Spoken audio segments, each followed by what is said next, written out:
Irmãos, vamos abrir nossas Bíblias na carta de 1 Pedro, capítulo 4, versículo 12 até o 14. Irmãos, apóstolo Pedro, mais uma vez sua primeira carta, o conteúdo que o apóstolo passava para aqueles irmãos numa situação, não posso dizer atípica, porque é típica, é tipificada dos crentes no Senhor, as provações. E Paulo escreve a carta, como você pode ver, no primeiro capítulo, primeiro versículo, aos irmãos estrangeiros dispersos no Ponto, Galácia. Galácia é a região onde Paulo escreveu a carta aos Gálatas, toda aquela região ali que aborda da Ásia Menor interior, a Capadócia, mas ali na vizinhança, Ásia e Bitínia, irmãos para tudo quanto é lado. Por que esses irmãos estavam tão espalhados assim? Primeiro, pela necessidade, que Jerusalém não estava um ambiente propício para pobre viver, e também porque havia perseguição em torno dos irmãos, eles tinham que se espalhar. O Evangelho só chegou até nós por causa das perseguições, não por causa das comodidades. Por causa das perseguições, forçam as migrações. E nas migrações é onde o Evangelho chega para encontrar lugar para poder ter liberdade de culto. Sempre assim. E Pedro escreve no versículo 12: Amados, não estranheis a ardente prova que vem sobre vós para vos tentar, como se coisa estranha acontecesse.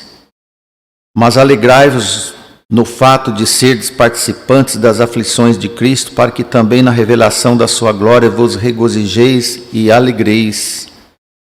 Se pelo nome de Cristo sois vituperados, isto é, difamados, afrontados, injuriados, bem-aventurados sois, porque sobre vós repousa o Espírito da glória de Deus. Quanto a eles, é ele sim blasfemado, mas quanto a vós é glorificado. Amém. Santo Deus, na sua santa misericórdia, na majestade e também na sua bondade, queremos te agradecer pela oportunidade de culto e a presença dessas crianças, dos irmãos, nesta manhã do primeiro dia da semana. Nós agradecemos e no mesmo instante nós pedimos capacidade para poder falar da sua palavra, das circunstâncias, rotina que os crentes sempre enfrentaram, enfrentam e enfrentarão. Glória ao Santo, porque nós estamos enquadrados naqueles que sofremos pela causa do nosso Santo Salvador Jesus. Em nome dele nós agradecemos. Amém. Pois bem, irmãos, coisa estranha. Não espante com coisas estranhas que vêm sobre nós para nos tentar. Interessante Pedro escrever e nós hoje passarmos por sentimento de estranheza por algumas coisas absurdas que possam acontecer. Mas, mais uma vez, se expressa uma situação de alegria em meio de tormentos. Aqui, levado ainda um estágio adiante do que se passa, olha, seria, para quem não tem fé, muito estranho quando você está sofrendo, passando por provação, alguém chegar e dizer para você: bem-aventurado por você estar passando por isso. E é o que nós encontramos na Bíblia. Provações, aflições, e a palavra diz: você é um bem-aventurado por estar sendo submetido a essa situação.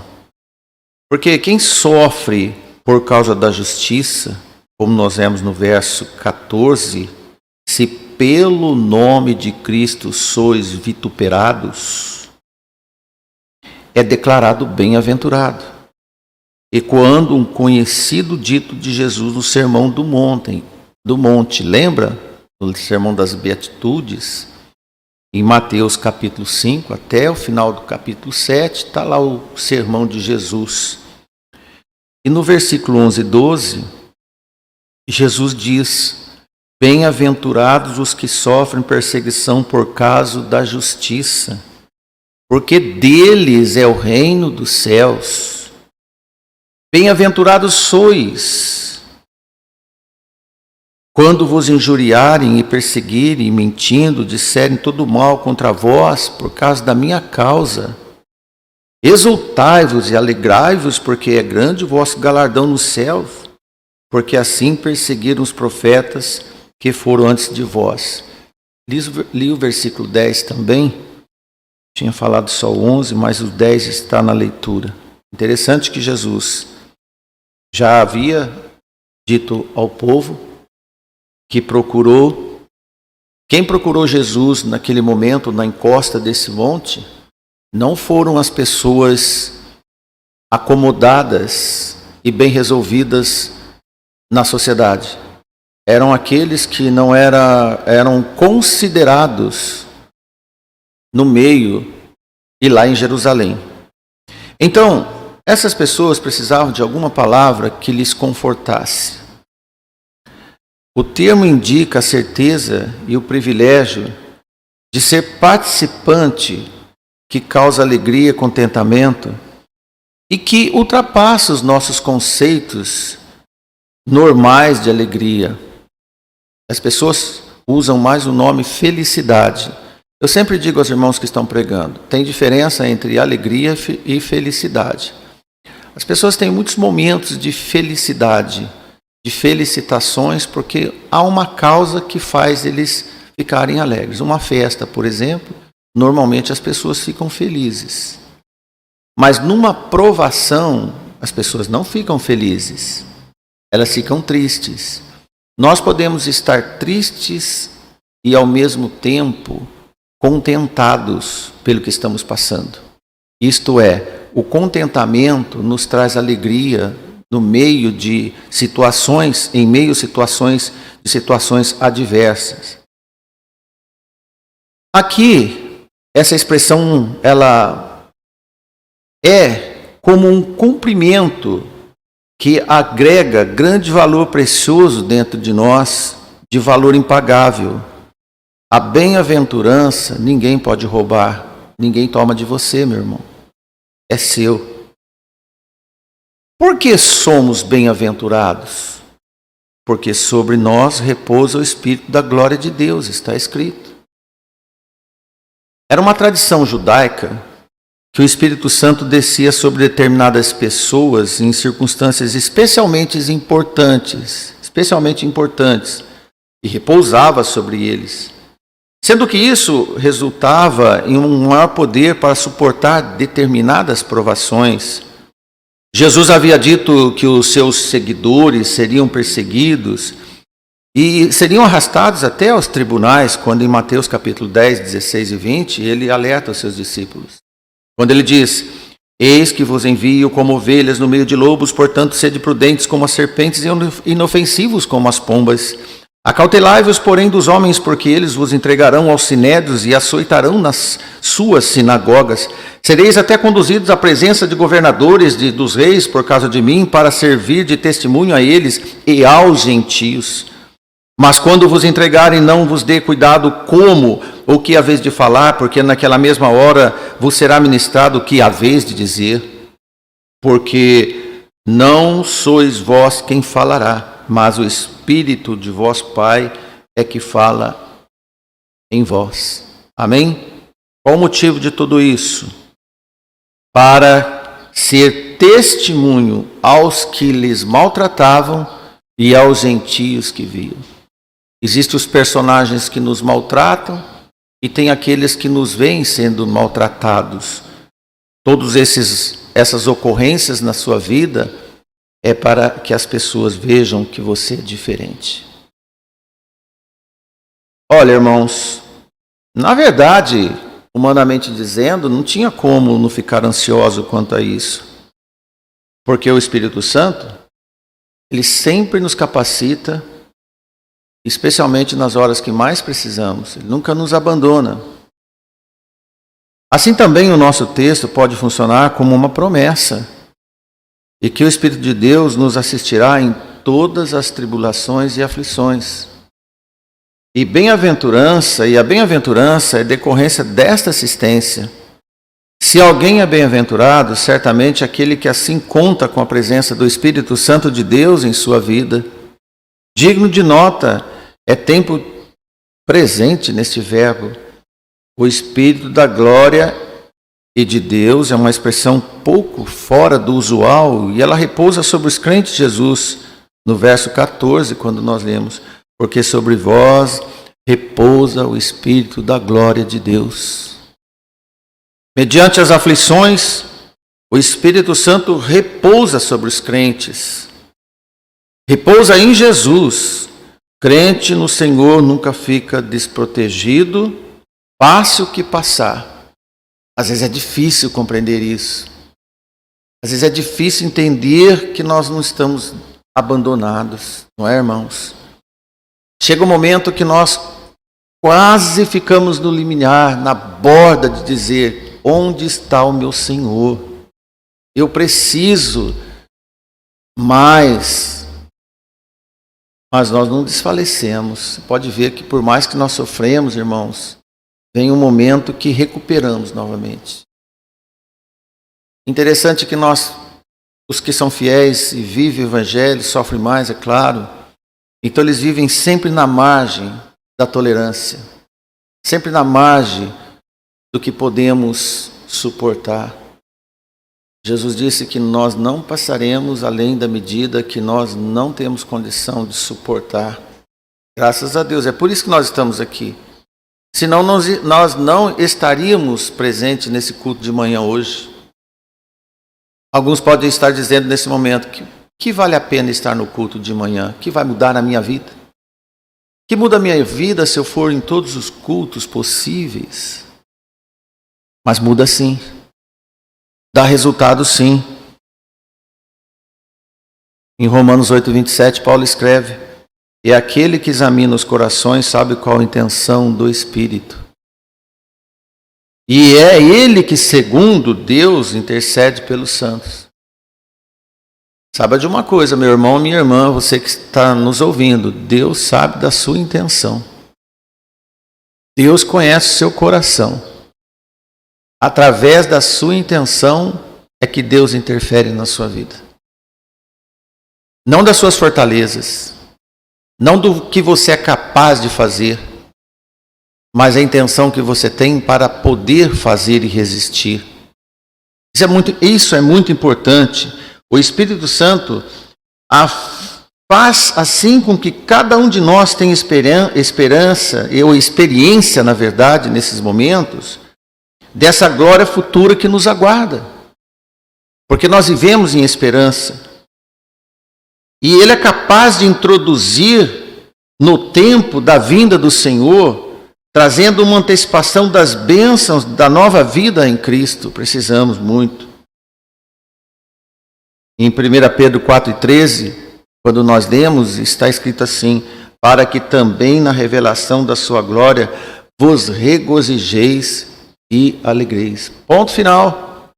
Ponto final tudo isso. Entenda uma coisa, meu irmão, a perseguição, o sofrimento, as aflições é caminho para a glória, não para a perdição.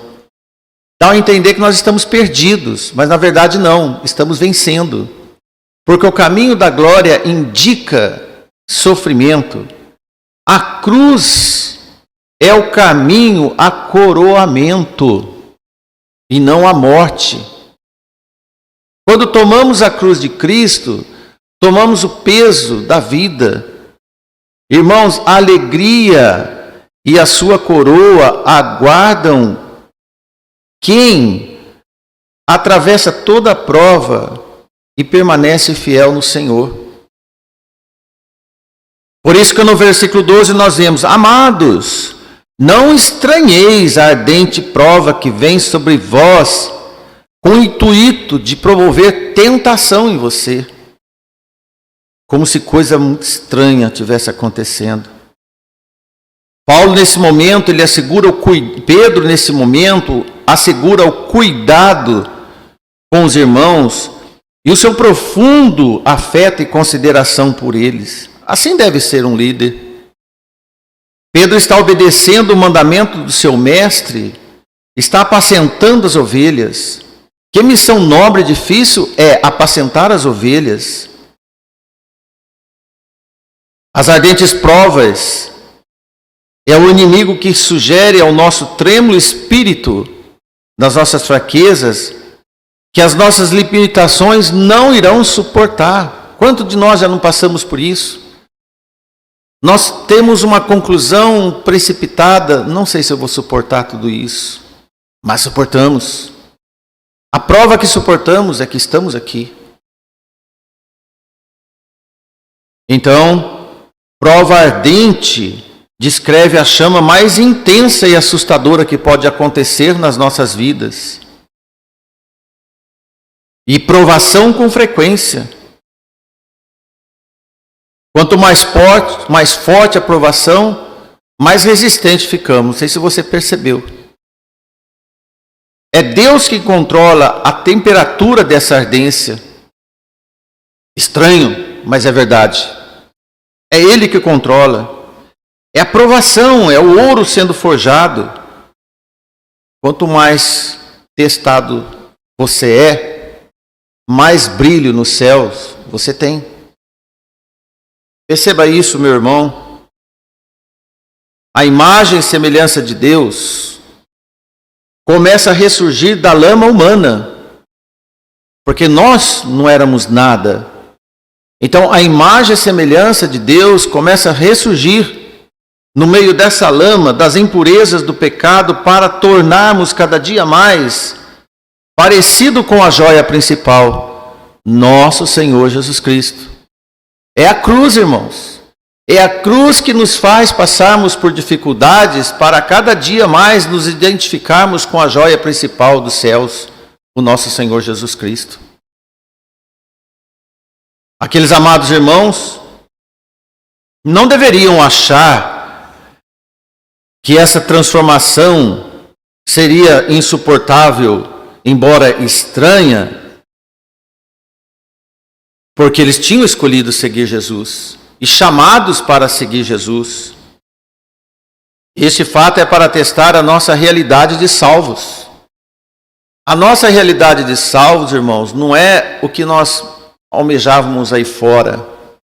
Uma vida tranquila, abastada, parturenta, qualquer coisa nesse tempo. Uma aposentadoria que me traz tranquilidade, que eu nunca mais tenho problemas na vida. Uma casa confortável. As pessoas projetam uma eternidade onde não existe. Mas Deus dá a nós uma outra personalidade para que possamos sofrer e não estranhar sofrimento.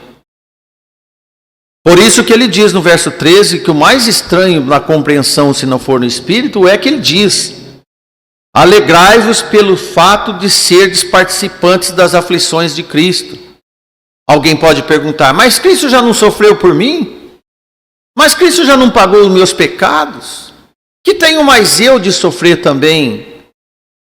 É o preço da cruz. Como Jesus ia sofrer neste mundo e nós passarmos desapercebidos neste mundo? Se nós não sofrêssemos, ninguém ia perceber nós diferente. Se nós não fôssemos humilhados, ninguém ia perceber em nós algo diferente das pessoas do mundo de fora. Embora muitos crentes buscam esses divertimentos do mundo, é normal a gente ver crentes mostrando que estão muito bem obrigados neste mundo. Mas muito bem obrigado nós estamos quando nós sofremos pela causa de Cristo. E aí, irmãos, a alternativa sensata que Pedro escreve àqueles irmãos dispersos era alegria. É fácil citar essas palavras quando não há fogo perto de nós ou dos outros. Sinceramente é fácil, mas nós que somos provados podemos dizer sobre provação. Nós que passamos por angústias, por provas, nós somos capacitados para dizer o que é prova, o que é uma situação difícil para um crente. Nós podemos dizer, porque nós temos conhecimento de causa do viver no Senhor. Não é uma ficção. Devemos entender que as nossas aflições são da mesma espécie da de Jesus Cristo. Não tanto quanto ele sofreu, mas a espécie é a mesma. As provações são as mesmas. Aí, irmãos, podemos sim sofrer intensas e severas dores físicas e na alma, mas nunca comparada com o que o Salvador passou por nós. Salmo 116, 3 diz sobre Jesus: os cordéis da morte me cercaram, e as angústias do inferno se apoderaram de mim, e encontrei aperto e tristeza. Tem a ver com o sentimento que muitas vezes nós passamos. Às vezes nós nos pegamos dizendo, por que eu tenho tanta provação e por que me encontro em aperto e muitas vezes em tristezas, como se o inferno estivesse mais perto de mim do que a glória do céu. Olha, irmãos, em Mateus 26, verso 36, Jesus chegou com seus discípulos a um lugar chamado Getsêmani, e ele disse a seus discípulos: assentai aqui, porque agora eu vou orar. E ele levou Pedro e os dois filhos de Zebedeu, João e Tiago, e começou a entristecer-se e a angustiar-se muito. A palavra angústia aqui, irmão. Olha, irmão. Tristeza e angústia. Muito. Então lhes disse: a minha alma está cheia de tristeza, mas tristeza de até chegar à morte. Fique aqui como companheiros meus, vocês três, e vamos velar comigo, que eu preciso de ajuda. Limitação, não é? Sim. E indo um pouco mais adiante, prostrou-se sobre o seu rosto, orando, dizendo: meu Pai, se é possível, passa de mim esse cálice. Todavia, seja como eu quero, mas como tu queres. Quantas vezes nós podemos orar: Senhor, não é o que eu quero da minha vida, mas se for o que o Senhor quer para mim, me ajude. Percebe que nós perdemos a responsabilidade. O fato de você estar neste momento é obediência à vontade de Deus. Então faça-se a vontade de Deus. Me capacite para isso. Jesus suportou exemplarmente os seus prévios sofrimentos sem ainda ser açoitado. Ele sabia das coisas piores e literais que estavam próximos. Tudo isso passou e ele venceu. E agora temos a revelação da sua glória para nós. E a revelação da sua glória para nós é futura, como para ele naquele momento estava futura também.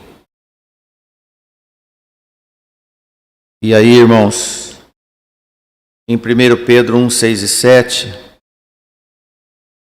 veja que semelhança, de grau menor, é claro,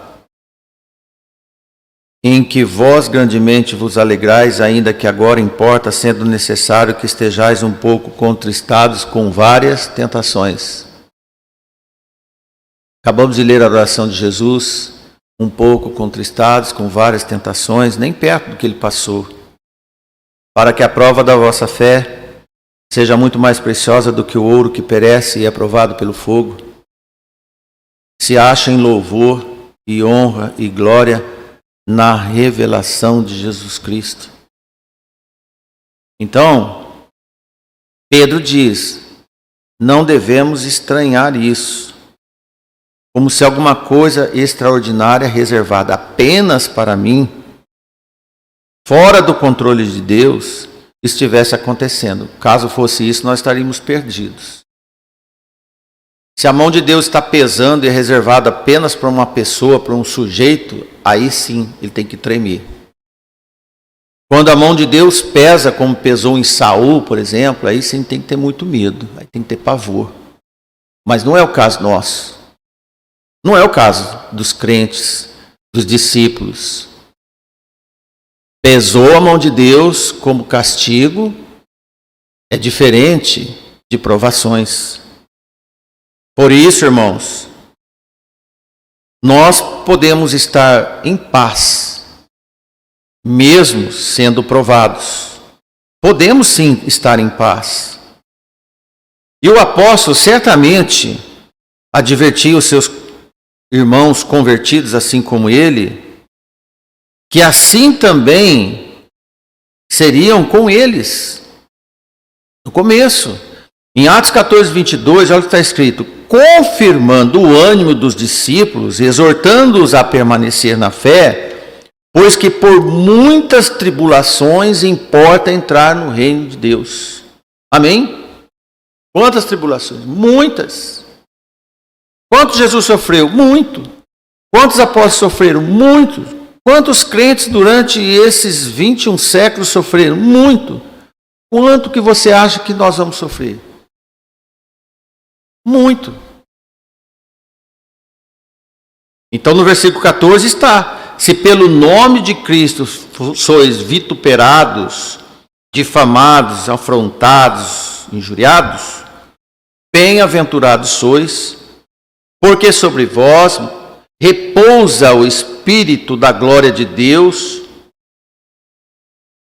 Amém? E é isso. Enquanto para o mundo aí fora, bem-aventurado é ficar livre de provações e aflições, não é isso? O sinônimo de bem-aventurança aí fora é ficar livre de dificuldades. Todo facilitador o homem quer. Ele paga por isso. Ele trabalha para ter conforto, para não ter amolação, para não ter chateação. E muitas vezes ele consegue. Mas ele paga para isso. Agora, irmãos, bem-aventurança para nós é saber que Jesus pagou os nossos pecados e que nós temos compromisso de causa com Ele. Então passaremos a semelhança dele o que Ele passou. Este é o sentido de ter paz e alegria nesses momentos.